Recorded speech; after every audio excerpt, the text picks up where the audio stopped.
Hey guys, welcome to the studio. Today is another full album production day, so I'm really busy finishing off a couple more tracks. And since I'm working non-stop on vocals actually at the time, editing them, tuning them, putting effects on them, reverb and all this kind of stuff, I thought why not make a video and share everything that I've learned and my favorite best plugins for vocal processing, editing and effects. We never used to be this way.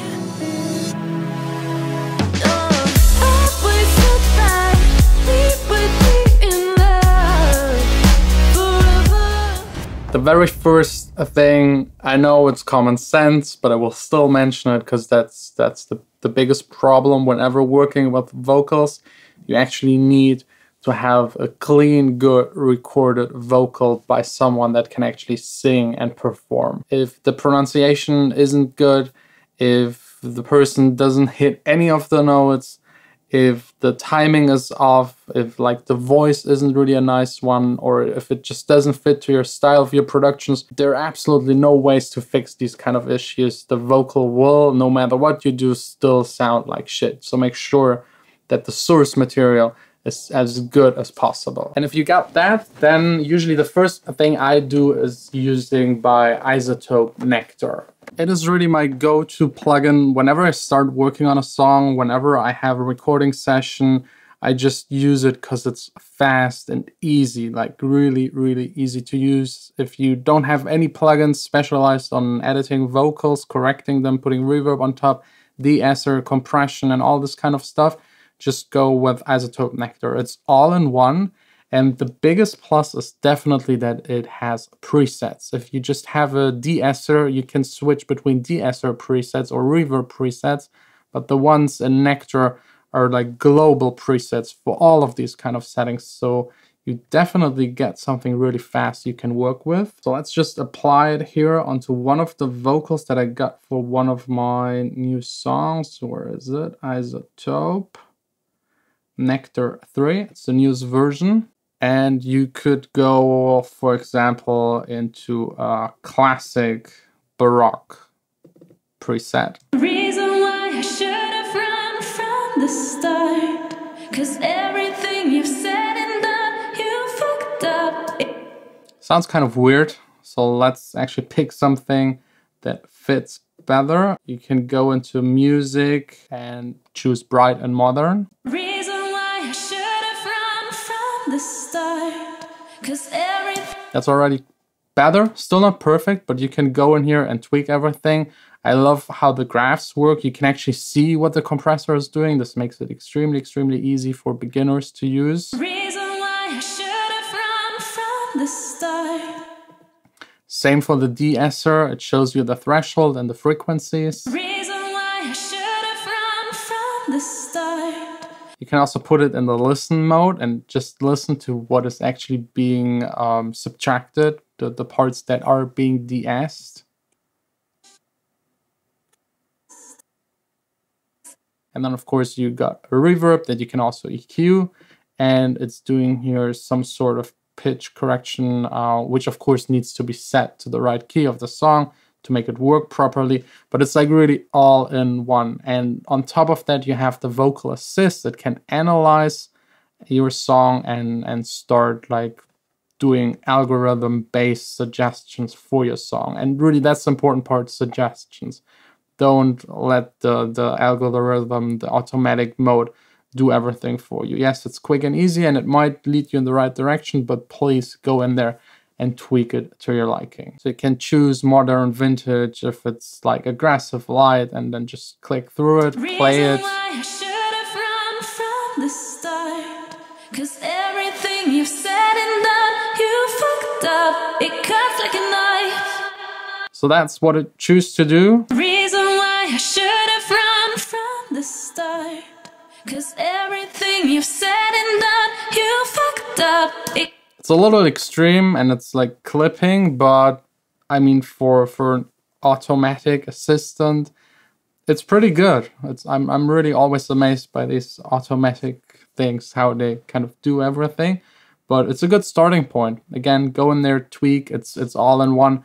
By the way, if you're interested to check out how much the plugin actually costs and where to get it, I will link every single plugin that I'm talking about down below in the description. Just go check it out. I think Nectar 3, really, if you just get started working on vocals, processing them, it's like really, it's a no-brainer. Then on the second place, a plugin that I actually didn't need to use on those vocals because the singer-songwriter already did the pitch correcting, is by Anteras, the auto-tune plugin. It's like the #1 auto-tune plugin. Everyone is using it for all of the auto-tune hip-hop that is very, very, very heavily used at the moment. That's the go-to plugin. It's easy to use, comes with a lot of presets. You can correct the tuning of a song, pitch correct it, or you can really use it to have like this crazy auto-tune effect. It's the #1 thing, go-to plugin. Just go check it out if you need auto-tune. That's the one to use. The next one, actually, like a very specialized one. I've already showed it in a couple of videos. It's by Oak Sound, a plugin that removes resonating frequencies. You can also use it as a de-esser. It analyzes and picks up frequencies that are kind of sticking out and pushing them down again. But be very gentle with this on vocals. Reason why I should have run from the start. Because you can really like destroy the vocal. Reason why I should have run from the start. Cause everything you've said in But it really helps to soften up a vocal sometimes. You can set, of course, the frequency range where it should actually be in effect. You could set it to the de-essing frequency and keep it really narrow just to use it as a de-esser. It's a very specialized tool, but I don't really know any other tool that does that in such a convenient way, actually, because EQing it might be a lot more work, and it's actually reacting. It's only EQing or like EQing away the frequencies whenever they happen. reason why I should have run from the start. Cause everything you've said. Next up are more the creative plugins. The Soundtoys plugins suite is actually like by far the best one. You have the crystallizer, the decapitator for like crushing vocals and distorting them. I almost always use a tiny bit of distortion on my vocals, even if it's just like 5%. I don't know, it just helps. It gives you harmonic distortion that back in the days the analog gear would already do for you. It's the best way to fake it. It just really helps. Reason why I should have run from the start. Cause everything you've said and done, you fucked up. It cuts like a reason why I should have run from the start. Cause everything you've said and done, you fucked up. It just gives it like 1-2%. It just makes it kind of nicer.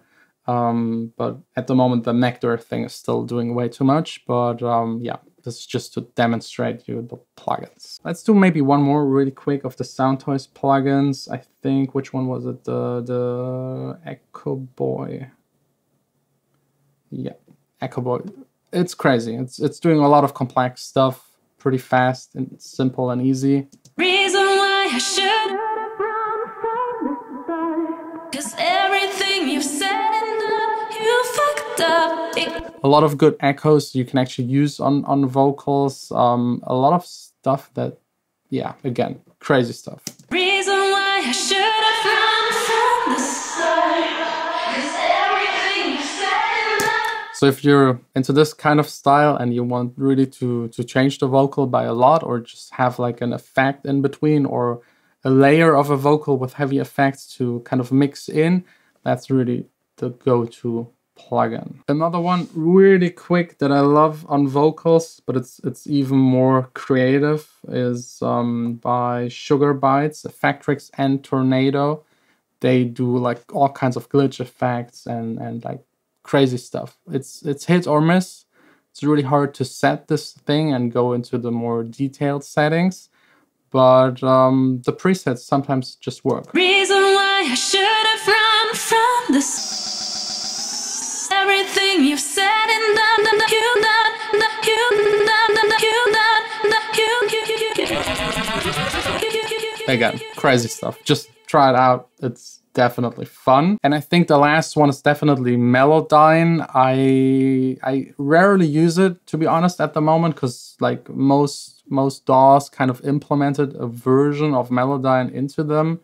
I got here this flex time pitch thing that Logic offers.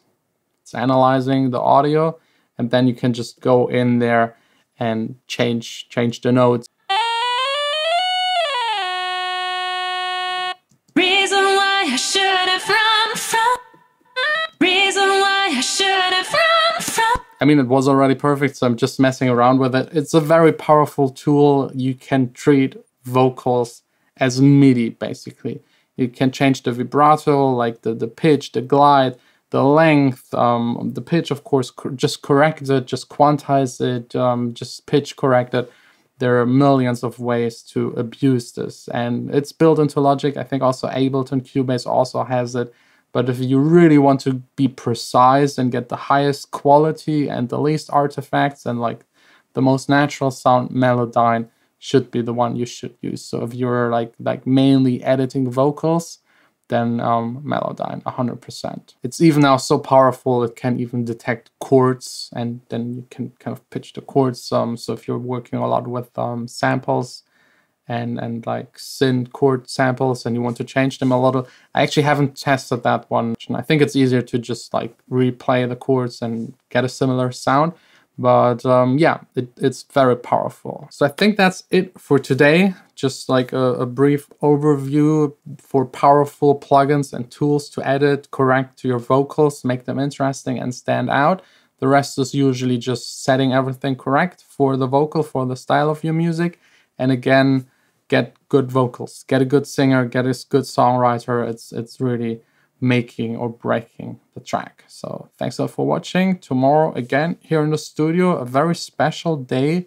It's the 2-year anniversary of my label, plus the last day of Leonard. So we will definitely drink a lot.